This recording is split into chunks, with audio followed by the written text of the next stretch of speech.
ತಿರುಪತಿ ಪ್ರಧಾನ ಅರ್ಚಕ ಶೇಷಾದ್ರಿ ಅಯ್ಯಂಗಾರ್ ಅವರ ಸಹಾಯಕ ಅರ್ಚಕ ಬಾಲಾಜಿ ಅಯ್ಯಂಗಾರ್ ನೇತೃತ್ವದಲ್ಲಿ ಗುಡಿಬಂಡೆ ತಾಲೂಕಿನ ವೆಂಕಟರಮಣ ಸ್ವಾಮಿ ದೇವಾಲಯ ಸೇರಿದಂತೆ ಜಿಲ್ಲೆ ಹಾಗೂ ರಾಜ್ಯದ ವಿವಿಧ ದೇವಾಲಯಗಳಿಗೆ ಟಿಟಿಡಿಯಿಂದ ರೇಷ್ಮೆ ವಸ್ತ್ರ ಹಾಗೂ ವಜ್ರಖಚಿತ ನಾಮ ನೀಡಿದರು. ನಂತರ ಸುದ್ದಿಗಾರರೊಂದಿಗೆ ಮಾತನಾಡಿದ ಅವರು, ರೇಷ್ಮೆ ವಸ್ತ್ರ ಸಮರ್ಪಣೆ ಮಹೋತ್ಸವದಲ್ಲಿ ಟಿಟಿಡಿ ದೇವಾಲಯದಿಂದ ಶುದ್ಧ ರೇಷ್ಮೆ ಪಂಚೆ ಹಾಗೂ ವಜ್ರದ ನಾಮ ಸ್ವಾಮಿಗೆ ಸಮರ್ಪಣೆ ಮಾಡಿದ್ದೇವೆ ಎಂದರು. ಈ ದೇವಾಲಯ ಪುನಶ್ಚೇತನಕ್ಕೆ ಟಿಟಿಡಿಯಿಂದ ಗೌರವ ಮರ್ಯಾದೆ ನೀಡಬೇಕೆಂದು ಟಿಟಿಡಿಯಲ್ಲಿ ಮನವಿ ಮಾಡುತ್ತೇವೆ. ಇದಕ್ಕೆ ಗುಡಿಬಂಡೆ ಭಕ್ತರ ಸಹಕಾರ ಬೇಕಿದೆ. ಈ ದೇವಾಲಯದಲ್ಲಿ ಅತ್ಯಂತ ದೊಡ್ಡ ಗೋಪುರ ಕಟ್ಟಿದ್ದಾರೆ. ಇಲ್ಲಿ ರಥೋತ್ಸವ, ಕಲ್ಯಾಣೋತ್ಸವ ಸೇರಿದಂತೆ ವಿವಿಧ ಧಾರ್ಮಿಕ ಕಾರ್ಯಕ್ರಮಗಳನ್ನು ನಡೆಸುತ್ತಿದ್ದಾರೆ. ಇದು ಸಂತೋಷದ ವಿಷಯ ಎಂದರು. ಓಂ ನಮೋ ವೆಂಕಟೇಶಾಯ.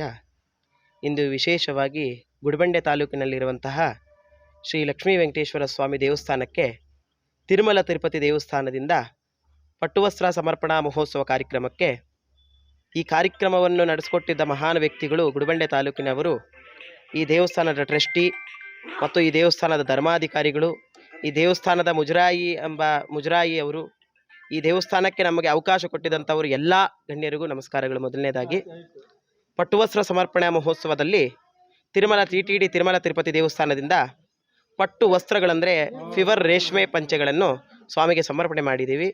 ತದನಂತರ ಡೈಮಂಡ್ ನಾಮವನ್ನು ಕೊಟ್ಟಿದ್ದೀವಿ ಸ್ವಾಮಿಗೆ. ತದನಂತರ ಈ ದೇವಸ್ಥಾನವನ್ನು ಪುನರ್ಜೀವನಕ್ಕೋಸ್ಕರವಾಗಿ ಟಿಟಿಡಿ ತಿರುಮಲ ತಿರುಪತಿ ದೇವಸ್ಥಾನದಿಂದ ಸಗೌರವ ಮರ್ಯಾದೆಗಳನ್ನು ಈ ದೇವಸ್ಥಾನಕ್ಕೆ ಕೊಡಬೇಕಂತ ನಾನು ಟಿಟಿಡಿಯನ್ನು ಕೇಳ್ಕೊತಿದ್ದೀನಿ.